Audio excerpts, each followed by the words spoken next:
Bonjour à tous, donc on se retrouve aujourd'hui pour une vidéo dans un cadre atypique et ça tombe bien puisqu'on va aborder un sujet assez douloureux qui est le burn-out principalement chez les personnes autistes Asperger. Donc quoi de mieux qu'un cadre zénifiant avec le chant des oiseaux pour aborder ce sujet difficile. Alors je voulais commencer cette vidéo en apportant une petite précision, puisque quand on parle de burn-out, on pense tout de suite à la personne surinvestie, qui est surchargée de travail, overbookée, et qui finit par s'effondrer par cette charge de travail. En fait, c'est beaucoup plus subtil que ça, parce que une personne autiste peut très bien aboutir à un burn-out sans activité professionnelle. Parce qu'en fait, la personne autiste, quand elle est confrontée à la société, qu'elle doit faire des efforts d'intégration, qu'elle doit faire du masquage pour se fondre dans la masse, etc., produit des efforts vraiment très importants qui font qu'elle puise dans ses ressources et si ça dure trop longtemps, elle peut, au fil des heures, au fil des jours, s'effondrer complètement et tomber dans un état de burn-out lié à cette socialisation. Donc quand on a dit ça, vous imaginez bien que la personne autiste qui en plus travaille, fait face à de grandes difficultés et que donc à un moment donné ou à un autre, elle va être confrontée au burn-out en fait. Et moi aujourd'hui quand j'échange avec les personnes autistes Asperger que j'ai pu rencontrer, elles ont toutes à un moment donné eu des craquages professionnels, des moments où elles n'en pouvaient plus et c'est pas toujours lié à une charge de travail, ça peut être lié aussi à l'organisation qui gravite autour des fonctions, voire même au fait d'être confrontée à la socialisation quotidiennement. Trop de réunions, trop d'imprévus, trop de tâches en simultané à mener. Ça, c'est des choses qui sont très difficiles et qui puisent vraiment et qui consomment de l'énergie pour nous. Alors en plus de ce cadre social, il y a aussi au travail souvent de fois des stimulations sensorielles, que ce soit des odeurs ou du bruit, de la lumière.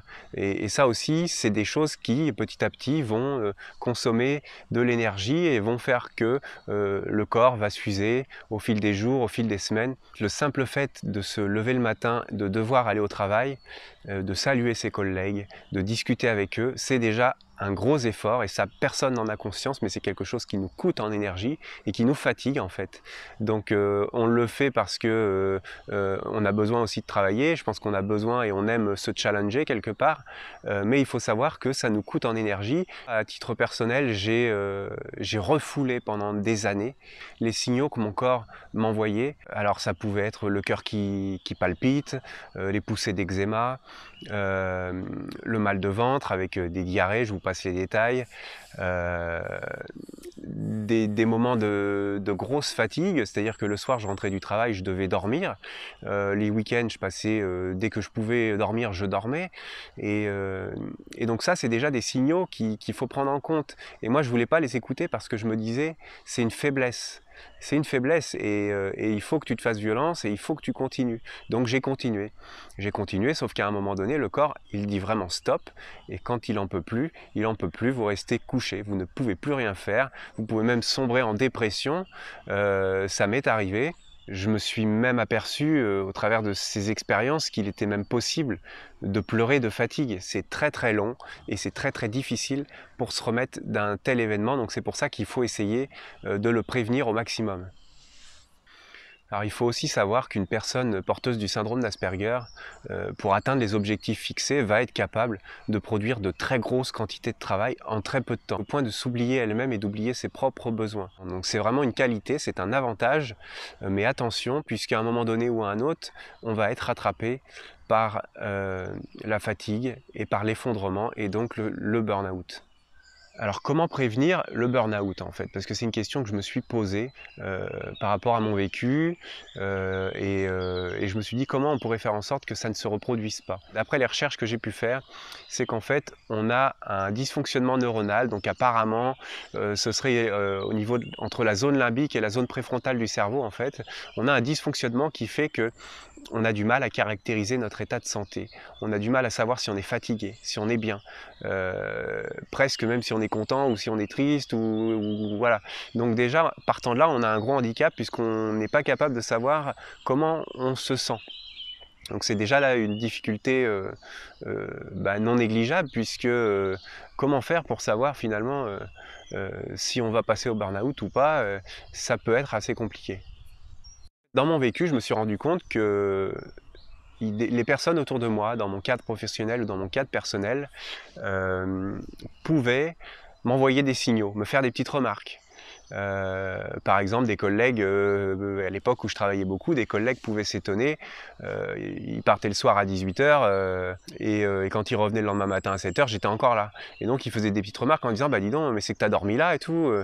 Ou alors des collègues qui en partant disaient en rigolant bon bah en partant tu baisses les stores et tu lâches les chiens. Voilà.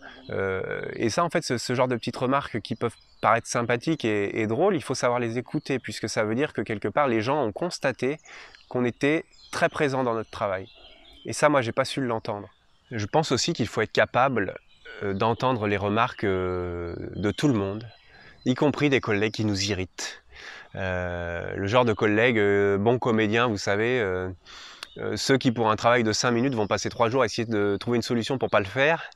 Je pense qu'on en a tous croisé à un moment donné dans notre milieu professionnel et ces personnes-là, elles ont souvent des remarques ou des réflexions qui peuvent être piquantes pour nous.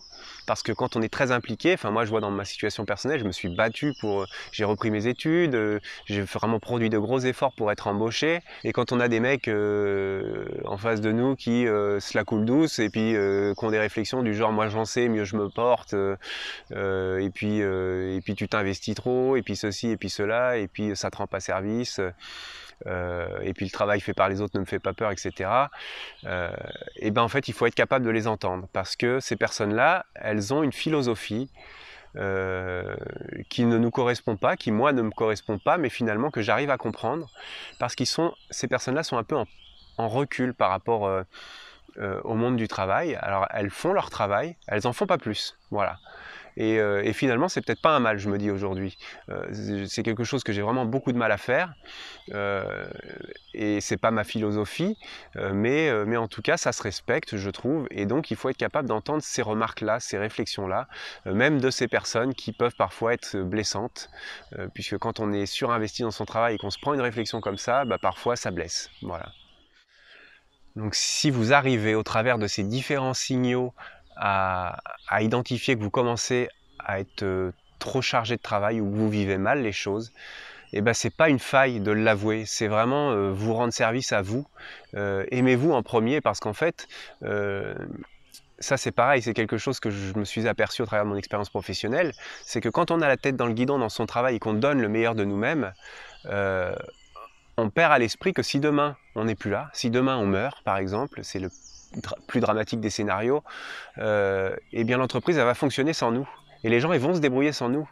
Et que personne n'est indispensable. Alors ça on me l'a dit des dizaines de fois et je ne voulais pas l'entendre. Mais c'est vrai, c'est une réalité. Donc apprenez à exprimer, à comprendre vos limites.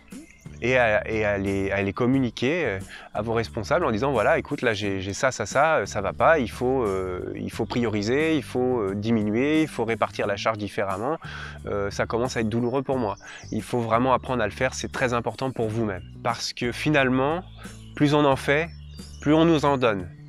Ça c'est obligatoire, c'est une règle vraiment, plus on sait faire de choses et plus on va être sollicité forcément puisque on a une palette de services qui devient beaucoup plus large et donc on rend service à beaucoup plus de gens dans le monde professionnel, donc il faut aussi apprendre à dire non.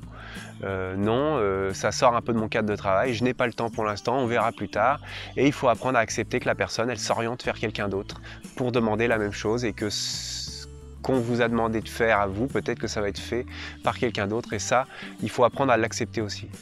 Après, en termes de conseils, la seule chose que je peux vous dire, c'est apprendre à faire des pauses. Même moi, aujourd'hui, j'ai du mal à le faire.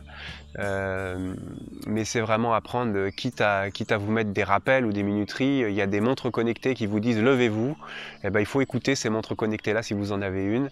Si vous n'en avez pas, eh bien pensez à vous lever et écoutez votre corps parce qu'à un moment donné peut-être que vous allez sentir que vous avez les jambes qui en peuvent plus, etc. Et donc il faut se lever, marcher. Si vous avez un bureau individuel, tournez en rond dans votre bureau, je sais pas, mais sortez-vous un petit peu de votre travail parce que être trop concentré trop longtemps, ça aussi ça coûte de l'énergie et ça crée de la fatigue qui influence après notre vie personnelle finalement. Voilà, j'espère que cette vidéo vous aura plu. N'hésitez pas à liker, à vous abonner, à me suivre sur ma page Facebook. Et puis je vous dis à très bientôt pour une prochaine vidéo.